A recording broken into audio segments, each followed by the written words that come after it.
It is 11 a.m. here in London. It's 6 p.m. in Beijing. I'm Monita Rajpal at the Olympic Park. You're watching CNN, the world's news leader. This is World One. 15 gold medals are up for grabs at the London Olympics this Tuesday, and as ever, there is the prospect of history in the making and controversy already raging. The phenomenal U.S. swimmer Michael Phelps will be trying to write his name into the record books once again, and he's going in 2 finals.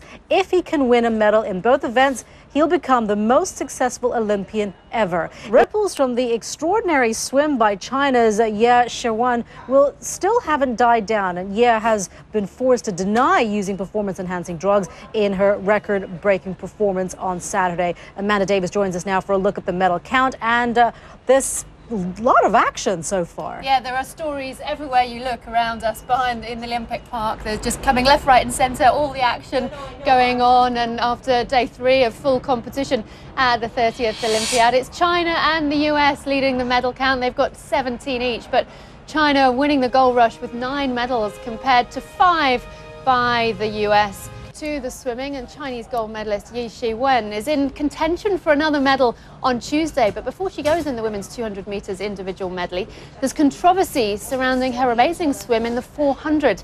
The 16-year-old defended herself against allegations of doping.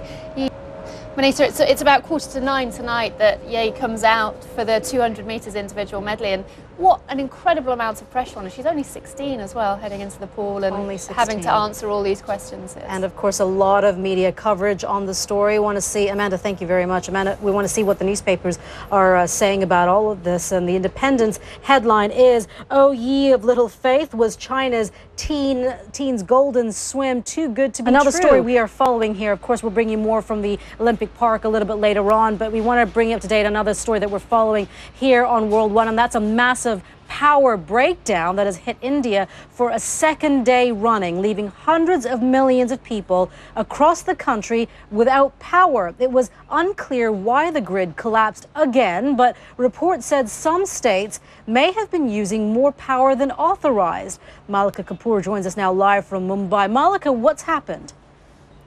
Monita, as you just mentioned, for the second day in a row, we've had a second power outage, and this has really left the country reeling. How had this happened? How did this actually, what affected and what caused this power outage in the first place?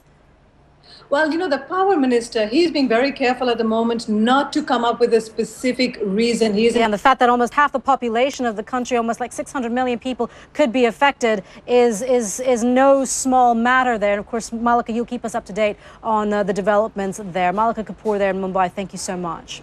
You're watching World One live from London. World One. There is intense violence in Syria's 2 biggest cities. In Damascus, opposition activists are reporting fierce shelling in and around the capital, and there are new clashes and attacks by helicopter gunships in Syria's largest city, Aleppo, where the latest details now on these developments. Let's join CNN Abu Dhabi's Mohammed Jamjoon. Mohammed, bring us up to date. Well, Monita, we're hearing from opposition activists that clashes are still ongoing in Aleppo. Mohammed, thank you. Mohammed Jamjoon there at CNN Abu Dhabi. White House hopeful Mitt Romney has stumbled from one hiccup to the next on his first foreign trip. He started here in the UK right after questioning the country's readiness to host the Olympics. Next, a remark he made in praise of Israel was described as racist by Palestinians. Now, Romney is in Poland, and as Jim Acosta reports, he has found a friend there. Mitt Romney picked Poland for the last stop of his overseas trip to highlight an economy that is roaring ahead of much of Europe. Well, the Palestinian Authority's top negotiator is blasting Mitt Romney for his comments during his Jerusalem visit. Saab Erekat spoke to CNN a little earlier.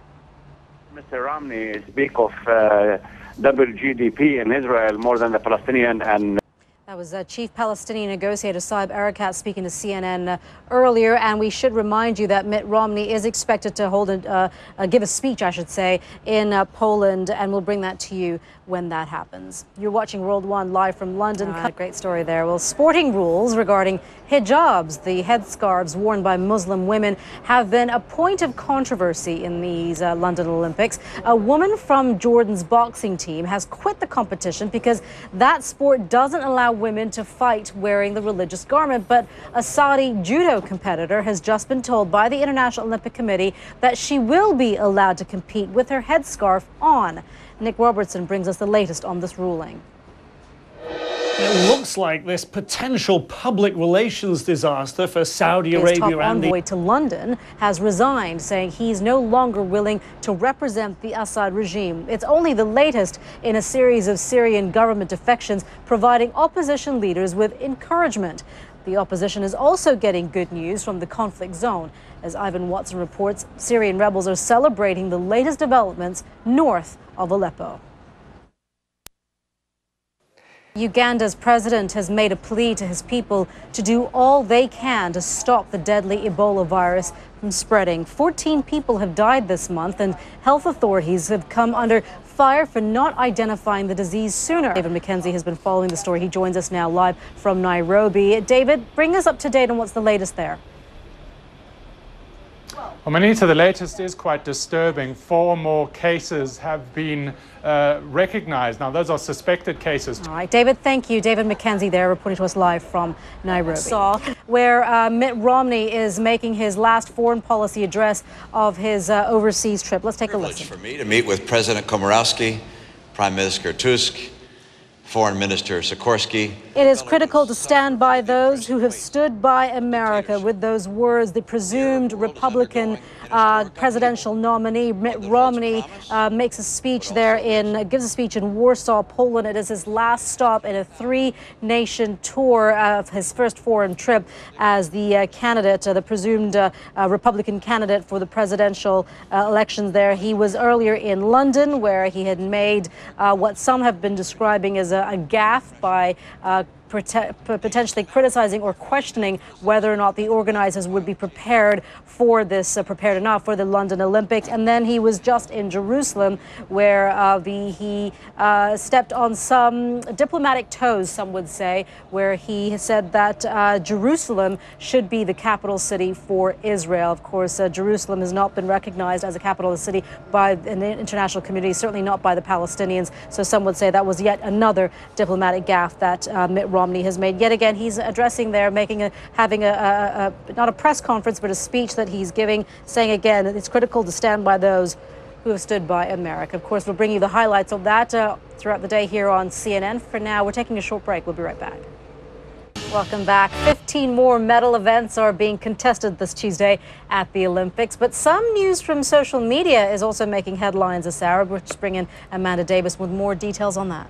Hi, this one isn't a good one to report, I'm afraid to say. A teenager's been arrested in the UK as part of an investigation into the abusive tweets sent to the British diver Tom Daley. Daley and his teammate Pete Waterfield just missed out on a medal.